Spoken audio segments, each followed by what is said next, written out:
Bryce has actually been nominated in the top 3 for Business of the Year awards, which is a huge accomplishment. So give it up to Bryce. Bryce, along with all the work that he's been doing with the Central Alberta Real Estate Investor Network. And so that's going to be taking place in October. And I am crossing my fingers that Bryce is going to take home that golden trophy or whatever it looks like. I think it's going to be incredible. Well, it's also partly due to you, too, because like you set up all of this and organize it. So it's a win for you, too, if you get it. Bryce, stop. But with all that said, I want to give the floor to Bryce, and let's hear some great wisdom from you. Awesome. Well, thank you guys for coming. This has been great so far. Can you give a round of applause for our previous speakers?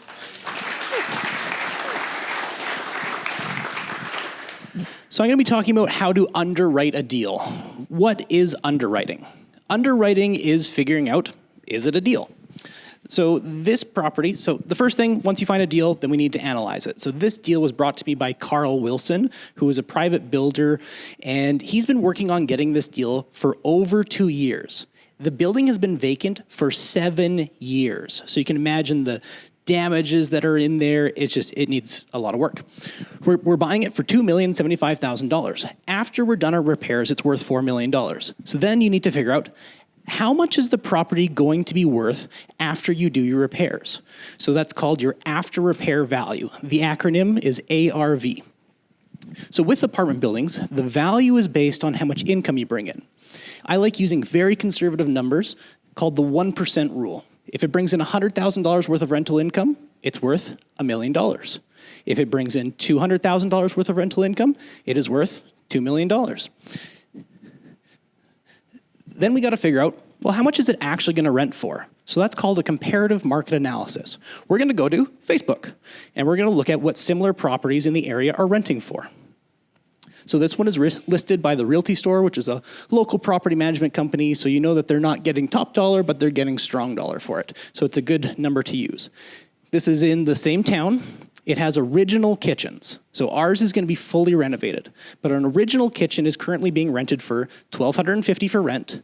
Then they're charging $150 for utilities. And they're charging, if you want to park on the property, $45 for parking, for a total rent of $1,440. So when I use my numbers, I always want to use conservative numbers, because then if you're making more money, you're not mad at me. So on this property, we're using our 2 bedrooms, same as the other one, fully renovated, $1,500 a month. So only $60 more. I would rent one that's $60 more, brand new. And then our 3 bedrooms, there's no 3 bedrooms available to use for comparables, so I just did $150 more. You're going to get families. Those are going to get snapped up pretty quickly. So this building is going to have a gross rental income, a total rental income of $425,000. So using the 1% rule, how much is this building worth? Okay, there was a bunch of people, 4 million? Okay, here's a silver coin for you. Courtesy of Luke. You always want to use conservative numbers. So after we figure out what our property is going to bring in, we're then going to do a cash flow analysis for this. So if you want my cash flow analysis, just add me on Facebook afterwards, send me a message, and I'll send you my cash flow spreadsheet. But after I've punched in all the numbers, the property is going to make $42,000 a year. But the building's $4 million. Is that a good deal? So we got to go a little bit further.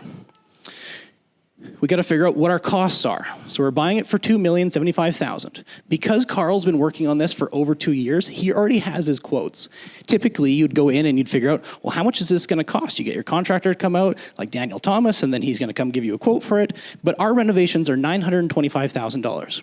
And then you have holding costs. So you've got mortgage, taxes, property insurance, utilities, because they got to plug in the tools. Our holding costs for the year are $300,000. Then you have to pay for a lawyer to buy it. You have to get an appraisal. And on apartment buildings, you need an environmental phase 1 study, which is about $4,200. Total cost for that, $35,000. So we're going to be in this building for $3,335,000. Being in it for $3,335,000, using a conservative number of the 1% rule being worth $4 million, we figured out it was worth 4.2, but conservative numbers, $4 million. We're in it for 3.35. The building is worth $4 million. We have made over $600,000 by renovating the property. Then you have to, the next skill you need to learn is how to raise capital. So we're going to use something called the debt stack. We're going to go to the bank. We're going to get 75% from the bank. Then we need 25% for our down payment. Then we need to pay for our renovation costs and our holding costs. So I texted my banker. I said, hey, here's the property we're thinking about buying. Would you be willing to do a 75% loan-to-value mortgage on it? He said, yep. Then I texted my hard money lender. So hard money lenders are investors who like real estate. They understand real estate. They just don't want to do the work. So he's 14.5% interest. He's my backup. He said, yeah, we can do it. And then I had to raise money from investors. So I raised, in 10 days, $1.3 million for this deal. We're giving our investors 15% interest on their money annually, and they get up to half of the building. Because in the beginning, you have to give away a little bit more. Eventually, it'll just be 15% interest. Might keep the partners. Then you need to figure out, what is your exit plan? So our plan for this building is to keep it forever. We're going to refinance it into MLI Select, which is the best thing to happen to commercial real estate financing in literally the last 40 years. Because 40 years ago, we had a housing crisis.